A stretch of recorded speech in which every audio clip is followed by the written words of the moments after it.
Alright.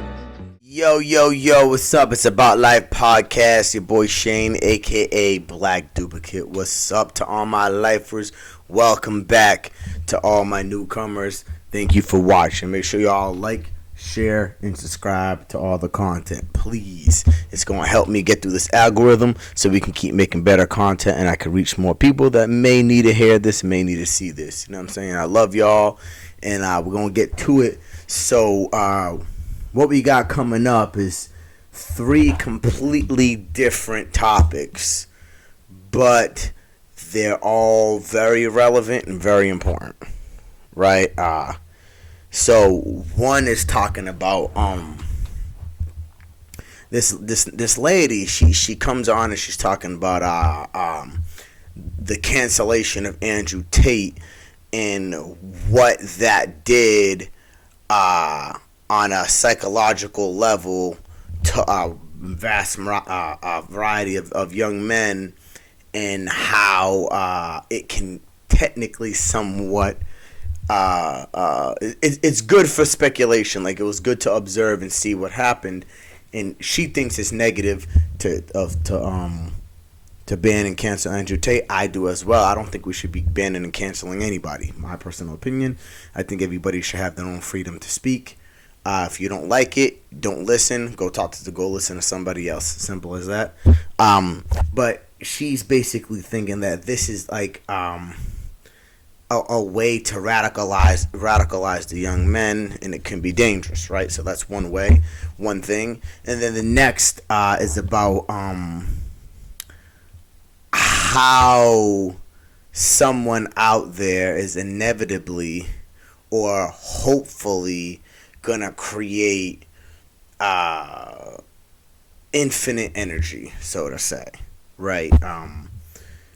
It's basically showing inventions and how we've been marveled at this motion perpetual device that creates an infinite realm of energy in a specific way, and hopefully one day we can crack that code to, give us infinite energy. And then the next is how somebody is using the air and turning the hydrogen in the air into water and saving thousands and thousands of people, and is trying to get more people to help, right? We're not going to watch all the videos. 2 of them are really long, so we're just going to watch some of them. So let's get to it. Let's break it down. This is the lady talking about the Andrew Tate thing, the cancellation of him. Now, to me, this is about the whole entire cancel culture as a whole. You shouldn't be out there canceling people off social media because you don't agree with what they're saying. I think that's pretty phony and pretty stupid. My personal opinion. I think just let people talk and let people create their tribes, and that's it. If you're afraid and terrified, then go find a tribe that helps you with safety or something like that. I don't know. But let's get to it. Like I said, it's 4 minutes. We're not going to watch the whole thing. We're just going to watch some of this, all right? Like I said, just because he's not on Instagram anymore, that doesn't mean that every teenage boy in the country can't go onto Pornhub and see women being slapped and called the worst name under the sun and treated like crap. But maybe that's not the bit they're taking from it. Maybe they're taking that as part of the package. They take it as part of the package. And they'll find him wherever he is. I mean, is he findable now? Of course, he's on Rumble. And when he moved to Rumble, Rumble's daily traffic went up nearly 50%. Right. The thing is, what it will do is constrain his reach. So whereas before he could reach millions of people through mainstream social media, his reach will likely be in the tens and the hundreds of thousands.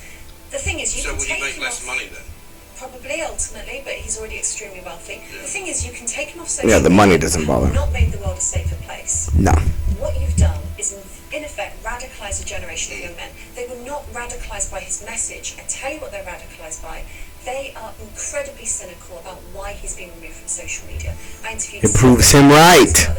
Stupid people. What they think is that Andrew Tate was too powerful, and they recognise that governments have people removed from the internet they don't like, and they are not wrong, because we know there are misinformation units. Nadine Dorries said in the House of Commons that the government rings up the tech platforms and asks them to take content down. They know that this is how this happens. So what you have is a generation of young men who know that there's been a blow against free speech. Yep. Andrew Tate's Including me. Don't trust the government. All this will do is reinforce that. That hunger they have for a hero won't go anywhere. They still need heroes.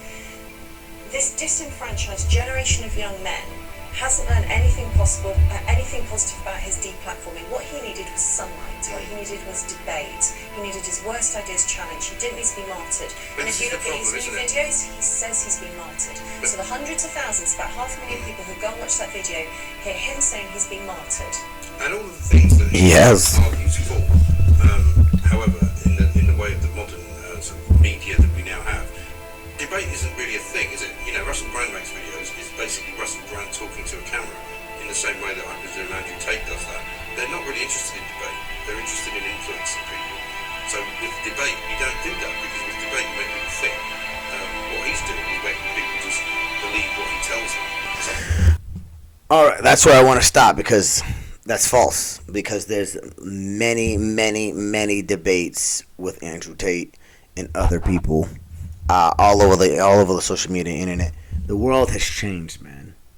Podcast isn't just like what I'm doing, right? You got Joe Rogan's podcast where he's bringing on hundreds of people all the time. You got Fresh and Fit's podcast who's bringing in a whole bunch of people from all over the world. You got 8 to a Table. They're bringing in all types of people. You got all these podcasts that are bringing in a whole bunch of people. Even I brought some people on from time to time on some of my past videos, and I'll get back to that eventually. You know, it's not like that anymore. It was like that, or just talking to a camera, but it's not like that anymore, man. It's evolved. It's evolved into a new thing, and I think she's absolutely right. I think she's absolutely right, man. I think us young men, including myself and many others, you know, having a hero and somebody to look up to model after is extremely important. And they didn't want to give us that. Many didn't. They kept taking them away from us. And then this beautiful thing called the internet came on. And now we're able to reach each other. And those that have reached levels are able to talk to those at the bottom, trying to reach those levels and inspire them. You know, you can't always run society through fear, man. It doesn't work. You have to run it through inspiration. The problem is, inspiration doesn't reach everyone the way fear does. You can scare the whole entire herd into going left, and maybe 1 or 2 will go right. You know what I mean? Just off of just not having fear. Now, if you can't inspire the whole herd. You try to. It's like Tupac said, I may not be able to change the world, but I might be able to spark the mind that can. That's how inspiration works. It doesn't reach everyone, and that's the reason why nobody really uses it that often. That's why fear is a better alternative for most leaders, because it's really, really tough to inspire a mass of people, man. It's not easy. You have to be a certain type of person. And I truly believe Andrew Tate is one of those people. He is able to inspire masses of people. You can look at the bad if you want, but if you're not watching the whole entire picture, you have no right in speaking at all. You have to watch everything, right? Not just the clips that they're putting on freaking TikTok, man. You got to watch everything that the man has done. You know, he doesn't use much fear tactics on people, man. Most of what he's doing is trying to wake you up and inspire you to be great with competitive nature, which is what men do. We compete, man. We've been doing it from the beginning of time. We compete. That's what we do. So, yes, taking away stuff like that is inevitably gonna radicalize people. You can go look back in history and look at all these crazy, what we call crazy men that did crazy. You can call it crazy, but in a form it's remarkable, whether it's horrible or not. You know, you can look at all of them. You know, how did it work? You know, like, you broke the men down and you pushed them into a corner, and then all it took was one to fight back at you like that, and then all of them rush you. And that's what happens. That's when you get like Imperial Japan, and you get like Hitler and Genghis Khan and Joseph Stalin and all these guys. You get like these crazy monsters Because you're pushing people into a corner, man. You're pushing people into a corner. Am I exaggerating? Sure, but y'all get the picture. Y'all get the picture. You know, you're either going to get a Malcolm X or a Martin Luther King, or you're going to get an Adolf Hitler or a Joseph Stalin. Like, you can't keep pushing men into a corner, man. You can't keep taking our money from us. You can't keep taking our children from us. You can't keep taking our speech and our freedoms away from us. You can't keep taking and taking and taking and taking. Eventually, people are going to bite back. When they bite back, they're going to bite back hard. It's like a lion. A lion, you put him into the wilderness. You know, they mess with him a little bit because they don't know what he is yet. So they mess with him. They poke at him and mess with him, and then, you know, he keeps going like whatever, ignores them, just keeps moving. He doesn't do anything. It's whatever. He just wants food. And then, you know, the hyenas and all the other jackals, they come over and they start nibbling at him and messing with him, and then he snaps. He snaps and he tears them all to shreds. That's what happens. Literally.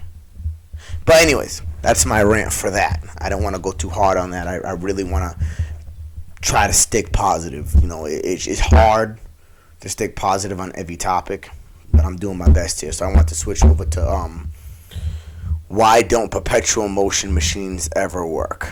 Right now, I think inevitably we're working on kind of getting this right. I don't think it's necessarily going to be a perpetual motion machine. It's going to be more like the pyramids, which I guess so to say is almost similar. I could maybe, but let's get to it. 1159 A.D., a mathematician called Bhaskara the Learned sketched a design for a wheel containing curved reservoirs of mercury. Very interesting, by the way. He reasoned that as the wheel spun, the mercury would flow to the bottom of each reservoir, leaving one side of the wheel perpetually heavier than the other. The imbalance would keep the wheel turning forever. But no, it's common sense though. That is eventually, yeah. I'll let it. Was one of the earliest designs for a perpetual motion machine, a device that can do work indefinitely without any external energy source. Imagine a windmill that produced the breeze it needed to keep rotating, or a light bulb whose glow provided its own electricity.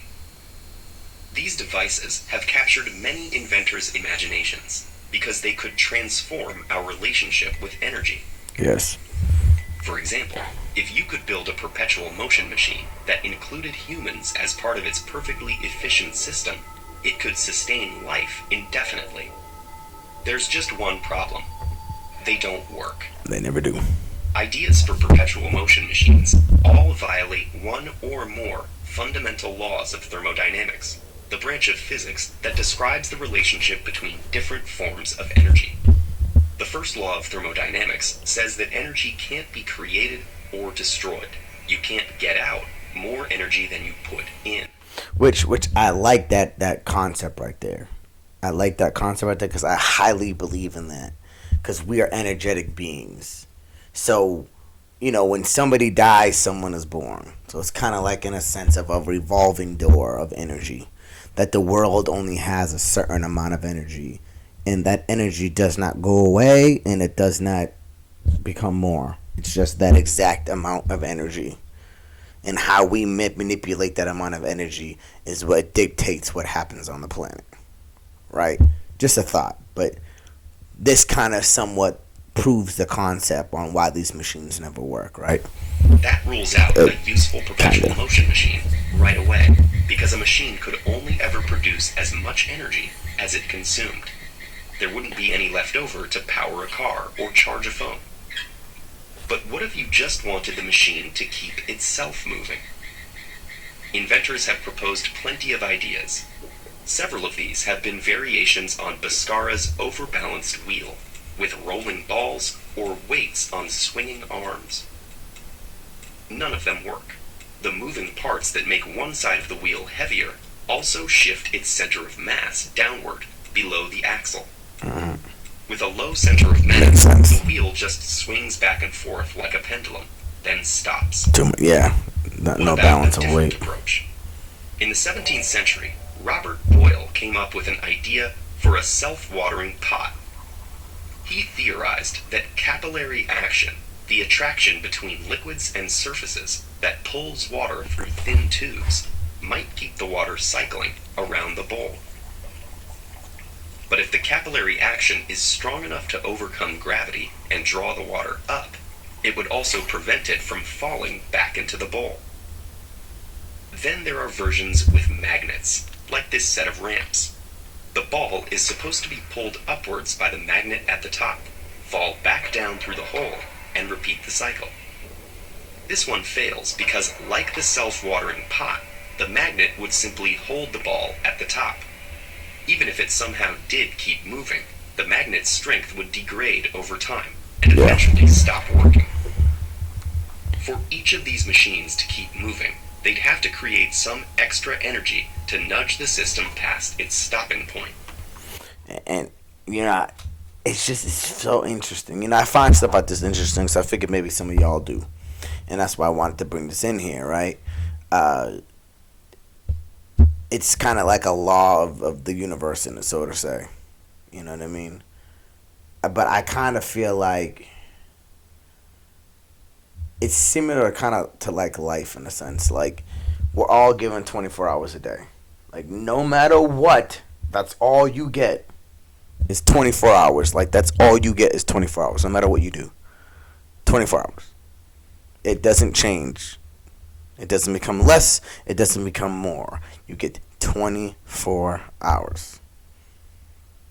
How you use them is up to you. But at the end of the day, you still only get 24 hours. It's kind of like this law. You don't get extra energy. You get the same amount of energy. And I wonder if that's the same with us as humans. Like, do we all have the same amount of energy? Or just some of us understand how to use it better than others? You know what I'm saying? Like, do we all wake up with the same energy charge? Well, no, of course not, because supposedly sleep is that recharge, and we all get different levels of sleep, right? So that kind of changes how we use our energy. But at the end of the day, do we still have the same amount of energy in our body?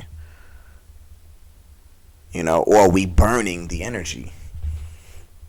You know what I mean? It's real interesting stuff. Real interesting stuff. But like I said, we can't play the whole thing because I want to get to a little bit of everything. Now, this man right here, if you don't know who he is, you need to look into him. He's the guy that created the machine that makes water out of air. I wish I could play his entire video, but I can't. If we lose water, you have 7 days before people lose their collective minds. People will do the worst things possible to get a drink of water. Now, the crazy thing is, though, I know, like, underground, we have, like, 3 times as more water as we do, like, on top. So, theoretically, we can't really run out of water. We could run out of water in stores. Theoretically, if you do it correctly and you live in the right possible area, you'd never run out of water.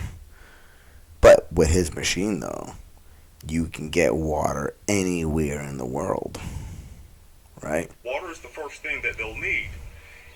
Food, some of us can live 30 days without food. Yes, we can't do it fasting. without water. So here we have these hurricanes coming. Nobody is looking at that. Now I'm going to put it like this. Like, I am 6 months with no H2O. But I do drink H3O2, which is juice from an actual real fruit, not water purchase bullshit. Juice from a real fruit, watermelon juice, apple juice that I make myself, grapes and all that good stuff, right? But those things need water to survive, right? Those things need the water so they can supply me with water. So, yeah. Like I said, his video is 8 minutes. I can't play the whole thing, but I just want to bring a little bit of light. And he's basically worried that these storms are gonna come and knock off some of some of our water supplies and some of our supply routes and all that good stuff, and it's going to be detrimental. So he's basically saying he has the capacity to build like 60 machines, I think, like a week or something like that, and he wants to start getting these out everywhere, right? His TikTok's right here at the bottom. I'm gonna fast forward it so y'all can go and peep his TikTok right there. That's the TikTok you can go look into, Moses West Foundation, and you can go look into these machines and look into what he's doing. I may come back to his material, maybe on Health Day, and talk a little bit more about how he's able to convert this into water. I just don't have enough time with this one specific video. I might bring it back on like next week or something like that, but I do really want to cover more of it, so I might go on there and find a shorter video of him talking about how the machine works and all that good stuff, because he doesn't really talk about how it works here. He's mostly talking about how to get him the supplies and all that good stuff, and why he's doing it and all that good stuff, which is a fantastic story, by the way. I suggest you go find this video and read it yourself. It is on that TikTok, and you can listen to it yourself and hear what he got to say. It's fantastic. But I gotta go, guys. I gotta go. I can't be here forever. I love y'all. I wish I could. I just want to hit you out some of that stuff. You know, I had to go with my little rant. You know what I mean? And I wanted to see if maybe I might be able to help spark the mind that might be able to create a perpetual motion device. Who knows? You never know. But that stuff interests me. Figured it interests you. I'm thinking next week I might go into we'll see. We'll leave it there. I love y'all. It's Black Duplicate. It's About Life Podcast. We out. So much more coming. Stay tuned. I'm trying to keep improving. Make sure you like and share. Subscribe to the damn video. Please. I need your help. We out of here. Yes.